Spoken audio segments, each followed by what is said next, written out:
What's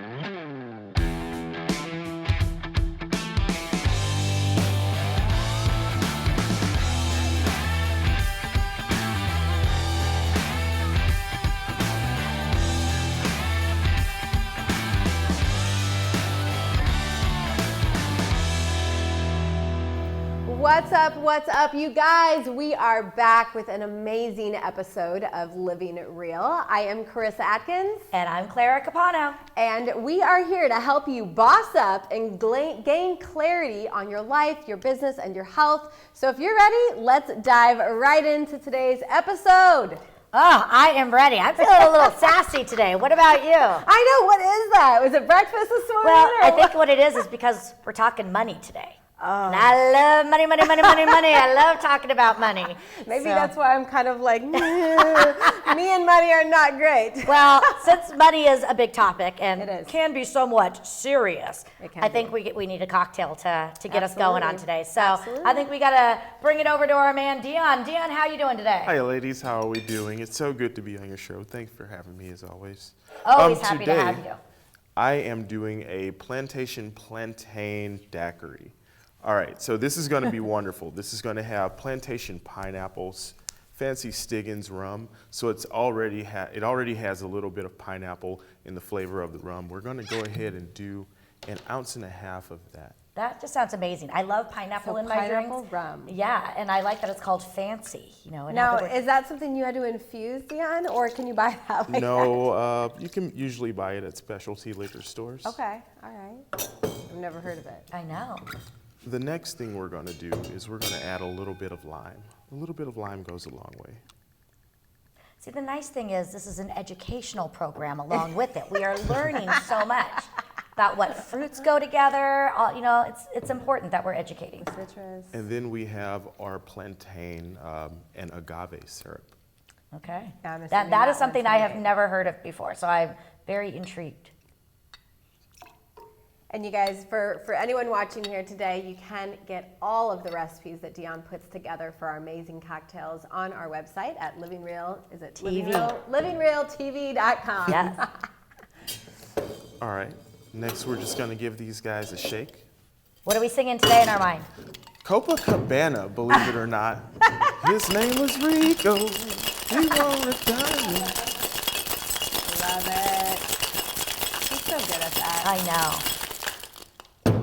So funny story while he's pouring that in, now that I've seen him shake and we've heard him sing, the other day I was food prepping and I was making up this salad that you need like this, you want the dressing on everything. And I put it in my to-go box and I was like, shake, shake, shake. And then I thought of Dion because I was like, shake, shake. And my husband just looked at me and he was like, oh my gosh, what are you doing? It always works better when you shake it. Yes. And sing a song along with it. Wow, look at those glasses. Those are beautiful. Gorgeous. I feel very fancy getting ready to take these drinks. I know. And if you guys are wondering why there's 3, we do have an amazing guest on our show today, Miss Victoria. And so we're going to bring her on a little bit later to talk about, creating a money mindfulness practice and why it's so important. So we're really excited for that. But, oh gosh, what is... It's just a little drop of elemental bitters. Okay, so is our tongues going to go numb this time? Yes. No, not this time. And there we go. We got ourselves our Plantain Daiquiri.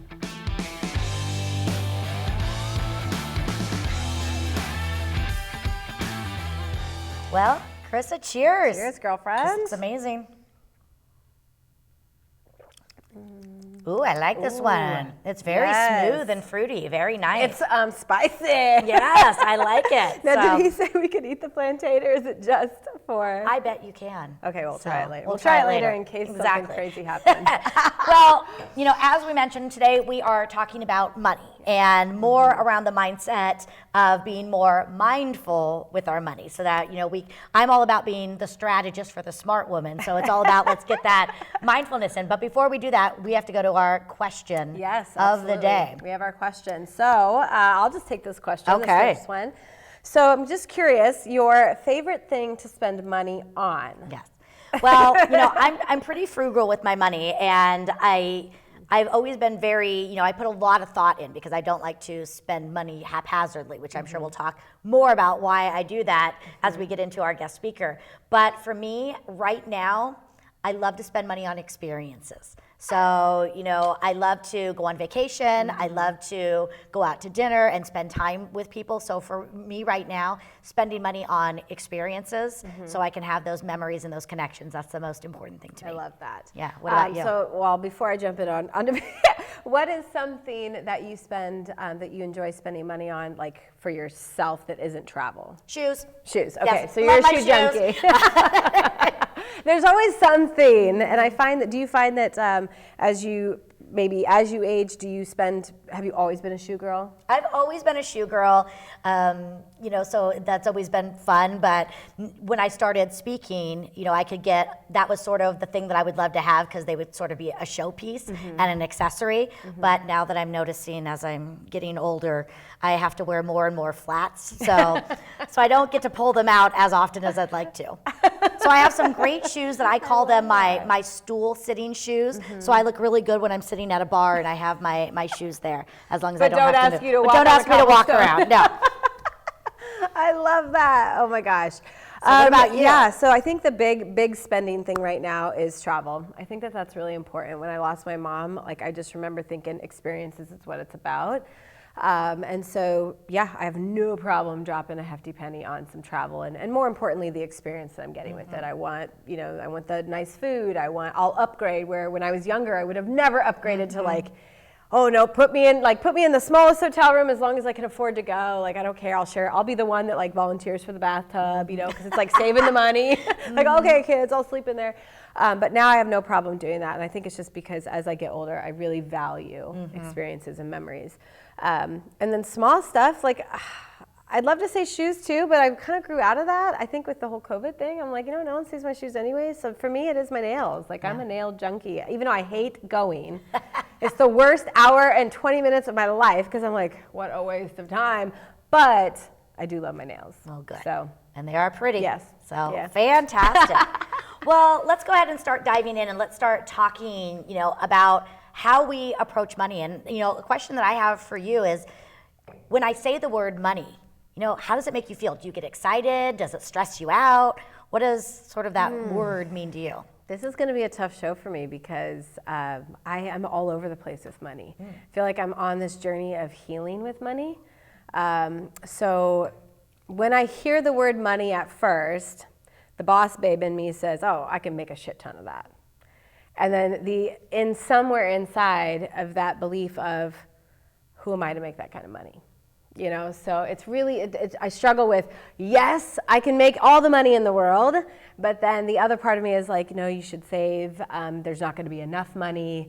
I can't make money easily. So it's a tough subject for me. And I knew that was going into this conversation. I'm oh, I'm going to be the one. I'm going to be the one that has to break down her crappy money story that I know our guests might get into for me. So I don't think scuzzy. I don't think anything dirty about it. I see lots of women make money, and I love when I hear women that are making big bucks, right? And I'm oh, because it gives me the belief that it's totally possible for me. But yeah, growing up, and I know we're going to get to it, but growing up, we didn't have a lot of money. So it's a good and a bad thing when I hear money. What about you? Yeah. I love money. To me, and I think for me, and I don't know where this came from, but for me, money always meant power, control, and freedom. And if I want the freedom to live my life, money's going to allow me to do that. Now, I've been able to, manage that over the years, where it's, again, allowing me to invest in experiences. But I have always been a saver, and my family knows this about me. And one of the funniest stories I have with my mom is when I was maybe 6 or 7 years old, she needed $20 for something. And so I lent her $20, but she didn't get out of that without signing an IOU to me first. So Mom, I love you, and we still remember this story.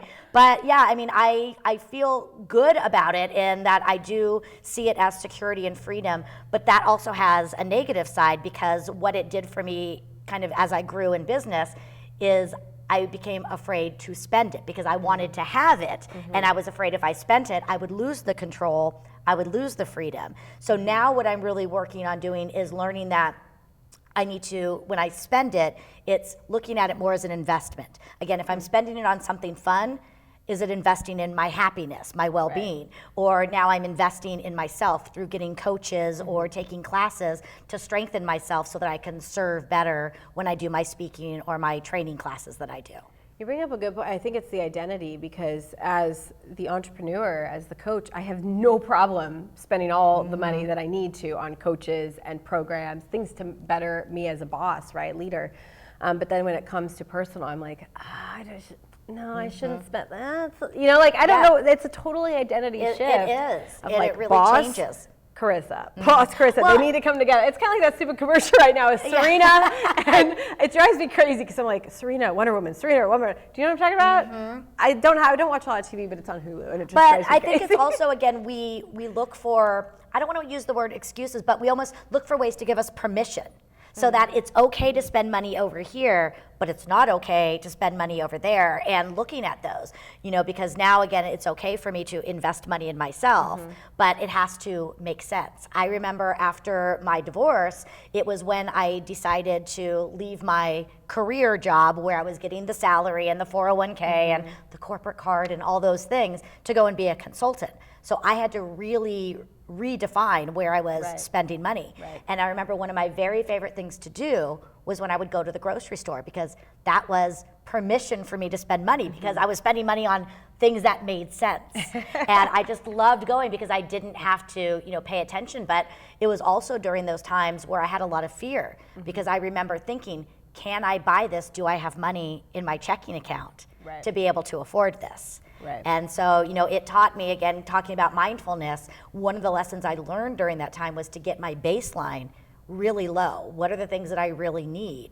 And then as I started seeing success, I had the intuition and the thoughtfulness of keeping my baseline still relatively low, so that I could then, you know, use that difference, you know, and build wealth in other ways for me. Yeah. I realized when I became a coach, the biggest thing is I was at a conference, and because I came from the corporate world and I made lots of money, had the corporate card, cell phones, vehicles, like it was easy. Life was really easy.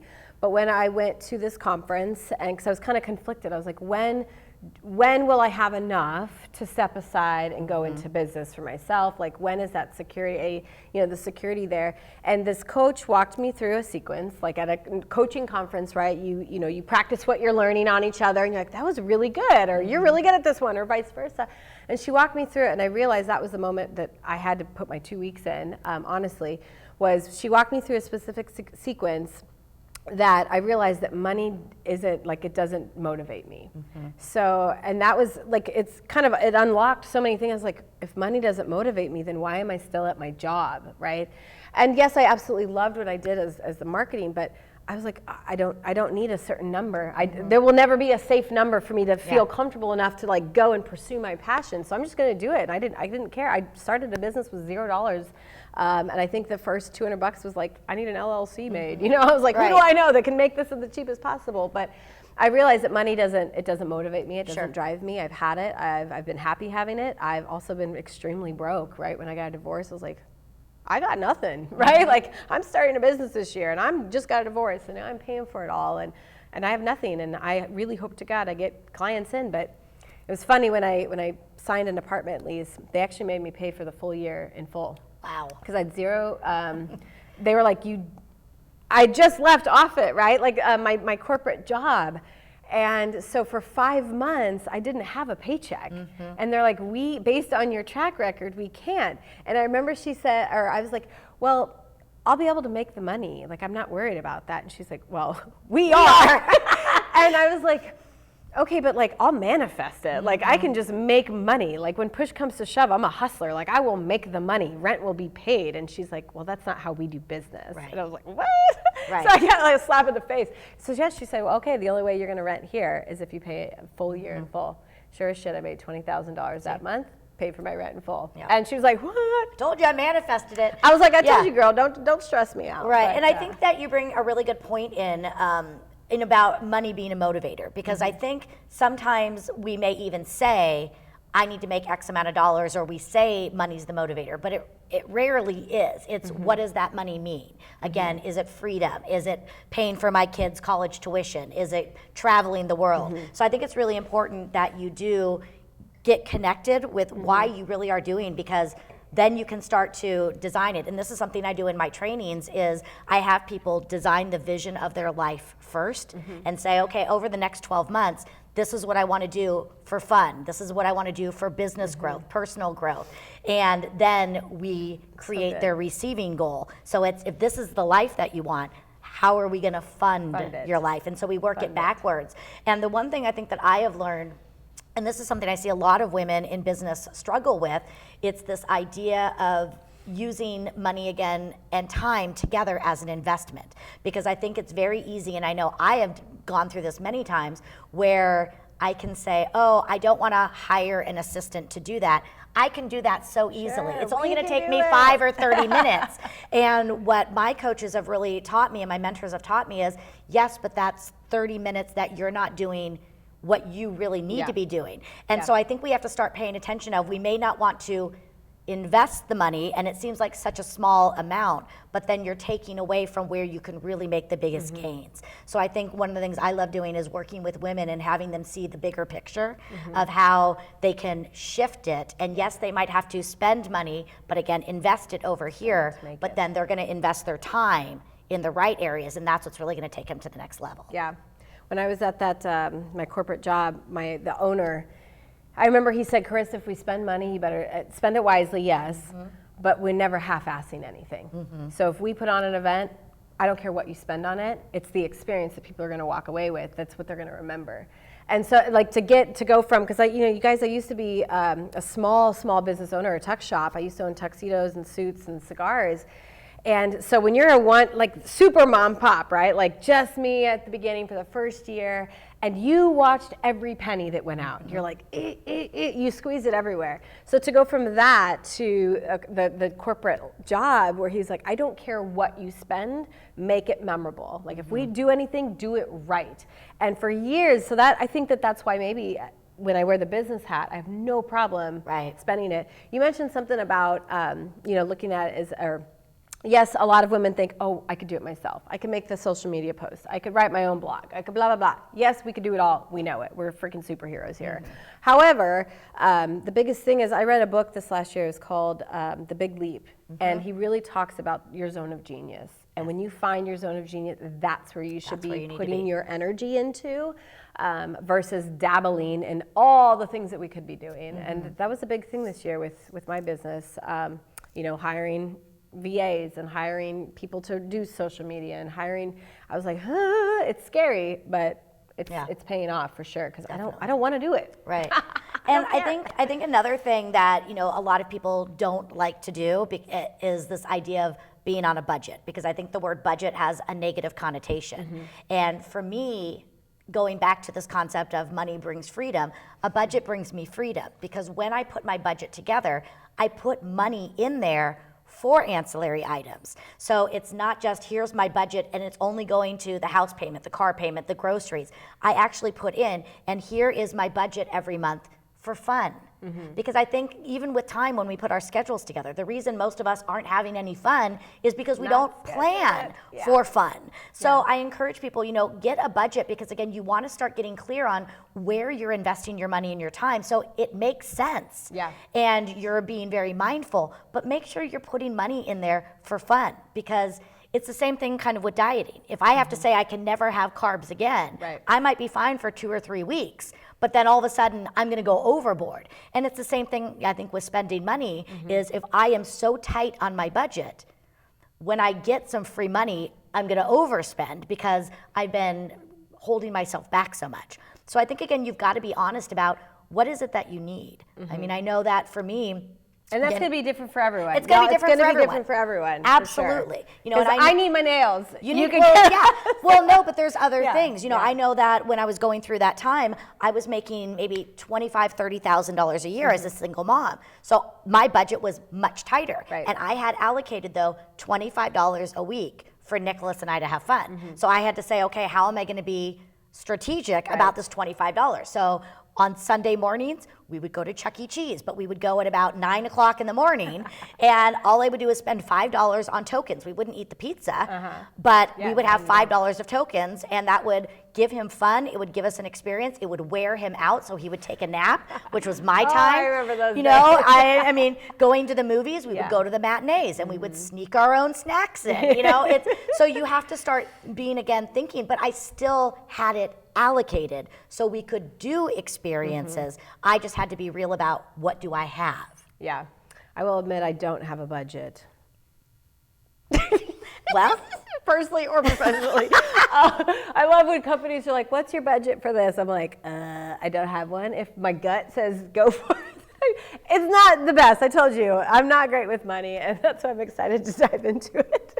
But you know, I've never watched someone have a budget, so I've never grew up with a budget in hand. I thought my best friend, she's sticks to like this cash only thing. I forget what like method that is. Dave Ramsey, I think. But I'm like, gosh, that just seems crazy. Like I'm, like crazy. But it seems too stressful. And I'm like, I'm not gonna mess with it. I'm always just gonna believe that it's energy and I can make it and it can flow. And it was really hard coming from my corporate job, being a dual, like my husband, my husband at the time had income. I had income. I had too much. Like I had no idea what I was spending money on. Because I made so much and money didn't really matter to me. And so then to, again, in 6 months, not have my income, not be married to someone. And I was like, oh, like I really have bad spending. I was like, we can't buy that. We can't. And then I found myself always saying we can't. And then I was telling, our kids, I was like, we can't afford that. And that's something that they've never heard in their life. And so I know it's been a shocker the last 2 years for them to really see that. I know we got to take a break really quick, but before we take a break, I want to know, because you said something earlier. You said, I'm the saver. And we've had episodes before, so I know you're not the only child. Are all of your siblings savers? Where does your money go? So I am the youngest, and my older sister and I are, I would say, much better and much smarter with our funds. So the oldest and the youngest oldest are and the good. youngest, and then the two in the middle, they like to spend much more freely. Okay. And so she said, freely. Yeah, so it's a very interesting dynamic, and we again don't understand why. My mother, was kind of from the era out of the Depression, so she is extremely frugal with where she spends money. And although now that she's retired, she's having much more fun. So we love that. And I love seeing my mom have fun. But I mean, we couldn't go anywhere without coupons or anything like that. And my dad was much more, free with his money. But again, it was in the finer things and in experiences. But yes, I don't know why it's the two end children who do it, but yeah. Huh. I know. I always have money sort of stashed away. I'll always be like, oh, I don't have anything. And they're like, really? And I'm like, oh, yeah. I guess I did used to say that. I was like, we're broke. And that's terrible. Now as I'm a coach, I'm like, oh my gosh, I used to say these things to my I'm like, they're going to grow up with terrible money stories because I know that. But yeah, I'd always say we're broke. And we did, it didn't happen, and it didn't exist. But really, I had so much in my saving. I was like, we're broke. The thing I have to watch, though, is my son is a spender. And he likes nice things. So it's constantly, oh, I just made, $25 doing landscaping for someone. Oh, can you go and buy me this? And I'm like, well, why don't we save some of it? He's like, why? He's like, why? I just want to go have fun. So we have to kind of work on that because I see those habits trickling into him. Yeah. Yeah, absolutely. Well, good. Well, we are going to take a quick break, and when we come back, we are going to dive into mindful money managing with our amazing guest. So thanks for being with us. Cheers to you, and we'll see you in a few minutes. 365 Daily Hustle, a global health coaching company helping purpose-driven women boss up and get healthy so that they can truly show up and thrive in the world. We help women lose weight, gain energy, and feel sexy and confident. We do all of this by helping our clients create and build healthy, sustainable habits that support a positive mindset, healthy nutrition, exercise, stress management, and of course, self-care. If you're tired of feeling like a failure when it comes to your body and health goals, please visit our website at 365dailyhustle.com. Welcome back, everyone, to Living Real TV. We have been talking about mindfulness around money, and we are going to bring in our amazing guest, Victoria Kurloff. So thank you so much for being with us today. Thank you so much, Clara and Carissa, for having me. You know, I'm really interested. You've been hearing us talk in the first half of the show about our mindsets and some of the habits that we have around money. What are some of the things that, you know, are peaking for you that you think women should be more mindful of? Well, money is a wonderful tool, but it's also a drug. And especially in our society where capitalism is really the guiding tenet, it's more of a drug than it really is a tool for most of us. And so you'll see, even with the marketing, it begins at a very early age where, you know, it's either keeping up with the Joneses, or it's, you know, if you attain this, then you'll finally reach that pinnacle of success. And so all of this is playing off of your emotions. And what is the one thing that humans really struggle with managing? It's their emotions. And so when you are deriving a money management practice, you really need to focus on emotional regulation. And so that's really where you know, having a mindful spending practice instead of a budget, because as Clara said, budgets are no fun. I mean, they kind of nobody wants to be on a budget. No, it's just a bunch of math and spending limits. So when you actually have a mindful spending practice, it isn't about a yes or a no. It's about, is this money getting me closer to who I want to be? I love that. Yeah, and it focuses more on your heart instead of always having to run your purchases through your head. That's crazy you mentioned that. Like, it reminds me of, because, okay, yeah, you heard me, I have a terrible money spending, all that kind of stuff, savings, it doesn't matter.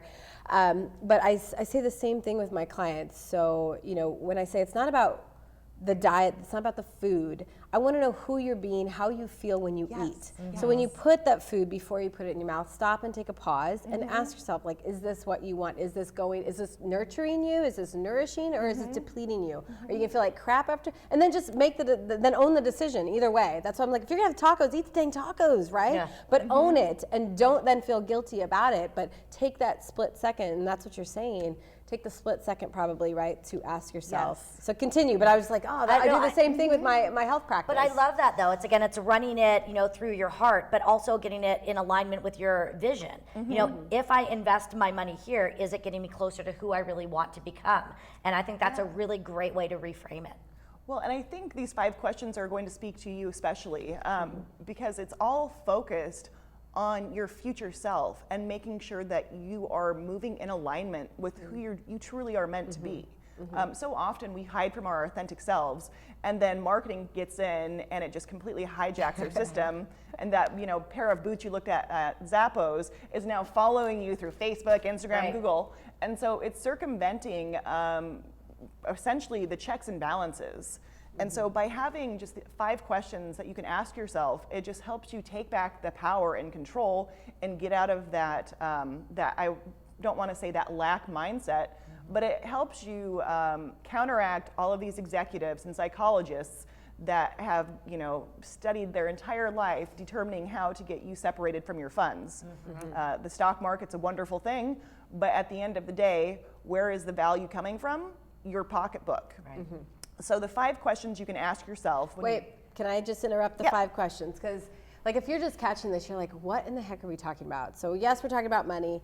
Yes, we're going to talk about 5 questions you can ask yourself. But I'm like that like, I want to know how you even got into this whole. Your story. So tell me about because obviously, like, I'm a health junkie because I went through health. Claire loves to helping, you know, strategize and help business women do business smarter, right? So it's like, how did you even get into the field that you're in? So tell me about your story real quick. We've got time.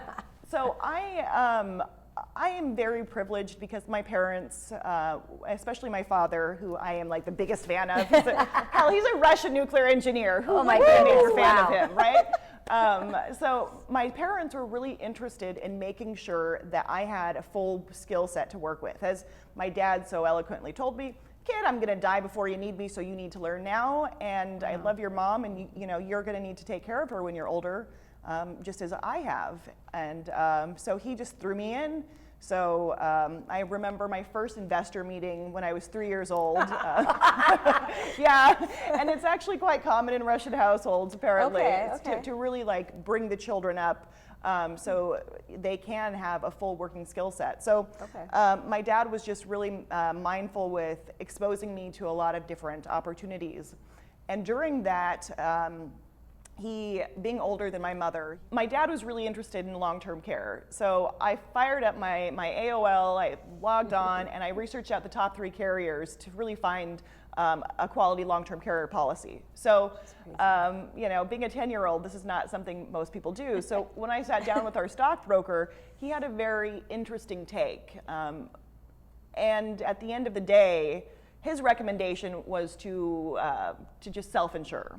Okay. And not knowing any better, I mean, we were giving this gentleman substantial sums of money to give us quality advice. Later, after I got into the industry, I realized not all stockbrokers and financial advisors care about you. Oh, wait, they don't? Oh, they don't. I'm just they kidding. don't. Yeah, imagine that. Just kidding. Money can, you know, blow people's ethics out of the water. And this is exactly what had happened with this gentleman. So instead of providing my parents with quality advice, he viewed their money as his, and any money going out of that account would have meant a less for him. So, you know, not knowing this at the time, we went with his recommendation. So in 2012, when my father had a stroke, it blew my mind because I was having to deal with everything. You know, at that point, I was working alongside my father as COO, and it was a phenomenal experience. And you know, we had planned for everything except that. Yep, precisely. And so I just remember just sinking against the hospital wall after the doctor left the room, and I was just cursing this guy because he messed my family up. Wow. And what, for a few $1,000s? I mean, my parents, thankfully, they have resources, but my father's care was dramatically impacted by not having that. And not everyone is as fortunate. And it just really made me angry. And you know, you don't really make Russians angry because you won't really know. We've all heard what Russians do when they're angry. Oh, we'll simmer on that anger for years and then cut your head off later. And so, to it later. yeah. Well, and so I was so upset. I determined that no family would go through this because it's self-dealing at its finest. And I got in to the business. I started at Mutual of Omaha, then moved to Morgan Stanley, and now I have my own business. But I went around. What specifically do you do then? So I deal pretty much anything with money. I'm essentially a financial fixer. So people come to me with their financial problems, and I put together either a team to figure it out, or I walk them through it themselves. Okay, amazing. Okay. So it ranges from everything from, you know, simple financial strategies for retirement, all the way to full-on divorce financial analysis and mediation services. Okay. Everything in life, it revolves around money, and that's what I realized when I was younger. Money is a control mechanism. Money is power, and when you are out of touch with that reality, you're constantly giving it up. And I see this a lot with my divorcees. They didn't realize staying at home and raising the children would have such a negative impact if something happened. And it's not just divorce. People, unfortunately, you know, step on God's bus a little too soon. And so you really have to be, you know, planning ahead. Or there's a pandemic and you lose your job, and so again, you Business, have everything to goes. plan. Unfortunately, you have to plan for the worst case scenario so that you can be protected should it happen, because you don't know what's going to happen. So true. And so something that I really focus on with my clients is that future planning. And so really, the brain is a phenomenal instrument, but it is not exactly cotton up to our modern lifestyle. And so really, you have to go back to how we behaved as hunters and gatherers, and to really understand how to motivate and synchronize the brain with what you're trying to go for with your higher self, right? And so something I have found immensely helpful is having my clients name their future self, because it goes from being just an idea and a theory into a hard person and somebody that you could actually like have a conversation with. So I want to go buy $1,000 pair of Stuart Weitzmans. And I know they're going to be a great investment, right? Because I'm not going to have to go buy black boots continually. I don't know about that, but yeah, we all have our vices. Yes. But so instead of buying that $1,000 pair of shoes or whatever it is, you can ask your future self, if I spend $1,000, how is this going to impact you? Oh, And when interesting. I think of little Vichinka, which is what my future self is named, I think of her, going to the mailbox and, getting that check. And I want to make sure she has that big check to really live on. So maybe not buying that $1,000 pair of shoes is the right thing for me, because little Vichinka is going to suffer. So what if I drop it down to, a couple $100? Well, then I can, put the other money aside for her. So when you think Do you walk them through some sort of creative visualization, like a Absolutely. meditation almost guided? Okay. Yeah, it's Nice. really more of a meditation, because you need to visualize and you need help painting that picture, because so often we deny ourselves, especially as women. You're willing to sleep in a bathtub at one point in your life, not now, not now, Definitely but before. Yeah, I was always Yeah. the girl out of all the girls, be like, well, I'm the youngest. I'll sleep in the bathtub while you guys take the beds, so that we can all share the cost of a hotel room. I mean, that's Right. where it was, at Yeah. one time. Now I'm like, no, I need my sleep, so I get the yes, bed. yes. But it's so easy to deny ourselves just that basic need. And so that trickles into our money management habits, and where we're more often than not generous with everyone around us. But when it comes to us, well, no, I'm not going to, go buy the organic food that's not sprayed with glyphosate that, is destroying my body. I'm going to buy the cheap stuff. Sure. And so, it goes back to that same principle. You're shortchanging your future self by the spending habits you're engaging in right now. Right. And so, the one thing I have noticed a lot with my clients is when you have that emotional regulation built into your money management practice, you move from being an impulsive spender to a thoughtful consumer. And that is something no one is going to teach you in this world. No, because they want you to be an impulsive Yes. Yeah. consumer. Yes. That's Preaching what. you since birth. Yeah, that's what they are Commercials, hoping, yeah. is that you click Yeah. buy before you have time to think about it. Yeah. And it's Yeah. in your cart. So I love it. impulsive. So let's go ahead and run through these 5 questions, Right, so that we yeah. can really Yeah. so that when we go out there and our other women watching go out there, we can be more mindful. So the first question that you ask yourself when you're going to look at something to purchase is, does this line up with my short and long-term plan? What are my goals, and is this getting me closer or farther from them? And that's not to say every single purchase needs to get you on track with your goals, but you just need to know, like that $1,000 pair of theoretical boots, that's not really leading me down the path that I want. Right. But if I do buy them, I need to be aware of that. So I'm not continually engaging in this negative feedback loop. Right. So we have to know the goal. Yeah, Know the So goal, you have to sit down absolutely. Vision. and know where you want to go, have that clarity on where you want to go in life, whether it's a 5-year, 10-year, 20-year. Absolutely. Okay. So you know the goal, and then you sit and you ask yourself, does this Line get me up. closer? Is this in alignment? Okay. Great. And the second thing you then ask yourself, does this purchase reflect my core values? Well, that's a deep one. Oh, yeah. They're all probably really Well, instead of budgeting and focusing on the dollars and cents, you're focusing on the actual emotional outcome of the purchase. Right. Right. So by determining if this purchase lines up with your core values, like mine are, leadership, thoughtfulness, respect, pride, and development. So being mindful of that, I'm not going to go buy something off the shelf. I'm going to do research, because I have respect for the products I bring into my home, and just making sure that you know what you're doing and why you're doing it. So unfortunately, I hate to bring up Apple and Foxconn, but all of us have cell phones, and Yeah. a lot of us have iPhones. But is an iPhone really the cell phone for you? Because at the end of the day, the iPhone is developed in Foxconn, in the Foxconn warehouse, where they literally have working conditions so bad, they have suicide nets around the facility, because they will not let their employees take any time off. They have Wow. so many deaths by people just flinging themselves off a freaking building. So really, So thinking about also the products, Yes. and if I buy from this company, is that in alignment with my values? So it's not just the product, it's also the bigger picture of story of the where the product. story of the product. Amazing. Wow. well, and so that's kind of the thing, I think, especially right now, a lot of us feel like the world's on fire and we do not know what to do. Yeah.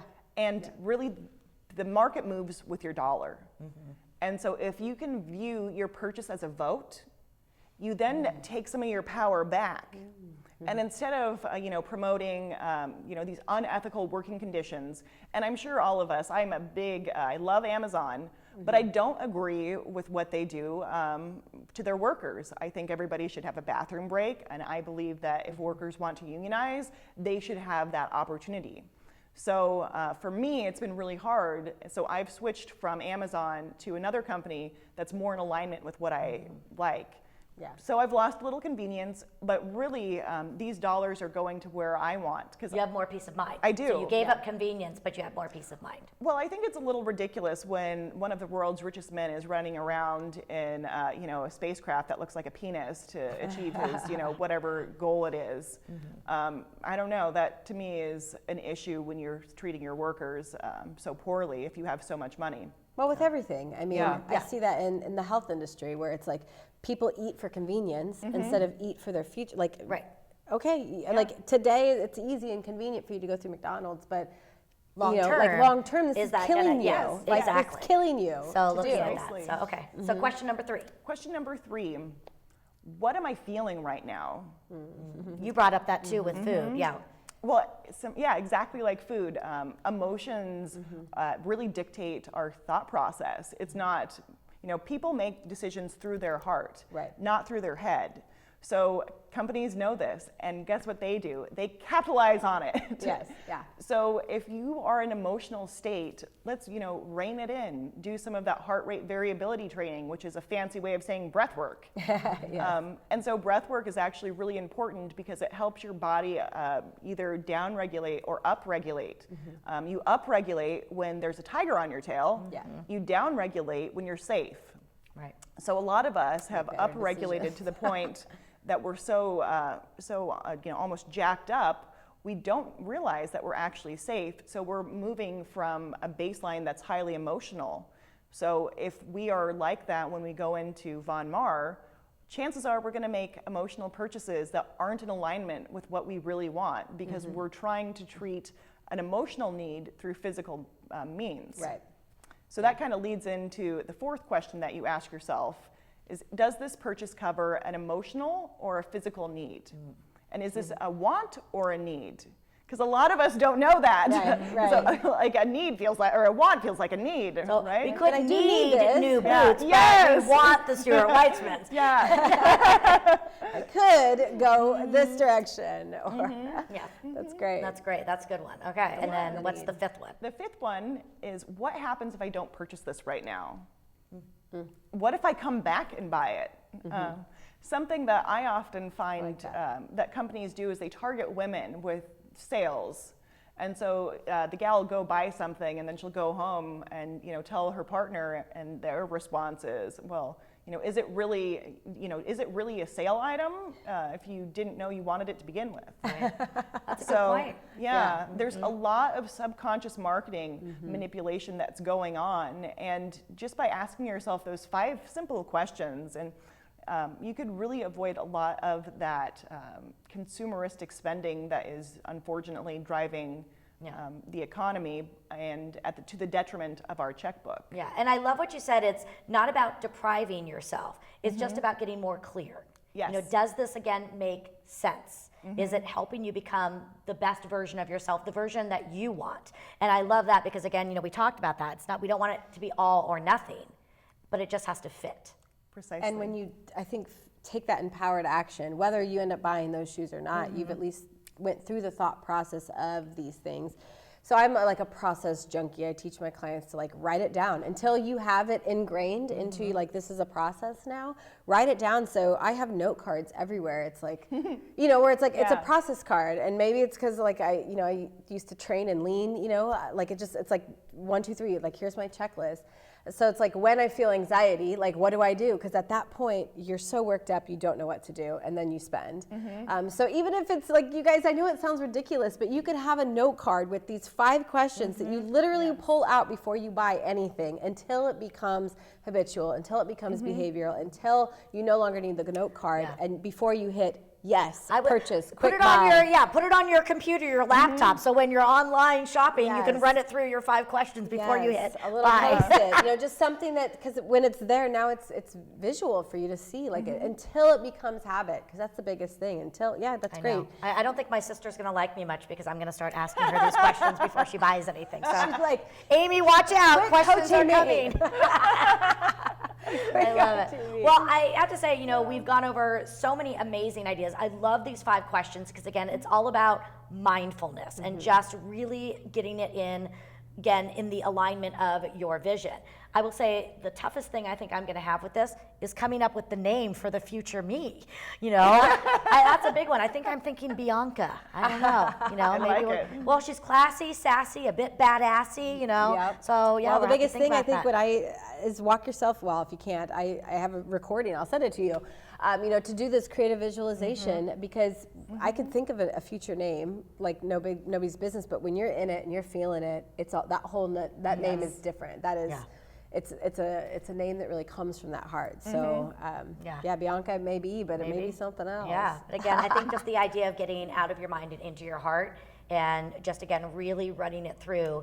Does this make sense with the future me? And I love that, talking to the future me. How is this going to impact you if I spend this money now? Because if we have kids, we would think about that. If I spend money, how is this going to impact my kids in the future? But let's think about ourselves in the future. So I thought those were some amazing techniques. It's not all about the damn kids. No, it's not. It really is. They all think it is. I'm feeling grateful for the insurance. Like it gave me a different life, after losing mom. So it's like it takes the tragedy, in that direction. But so many give yourself permission to work on yourself with your money, not for them, but for you. Yeah, and it teaches them lessons as well. So, Victoria, 100%. thank you so much for being with us today. And what an amazing topic. So, thank you for watching our show today. You can catch this episode and all of our episodes on motivationandsuccess.com and also on our website, livingrealtv.com. Thank you again. I'm Clara Capano. I'm Carissa Atkins. And we are here to encourage you to keep living real.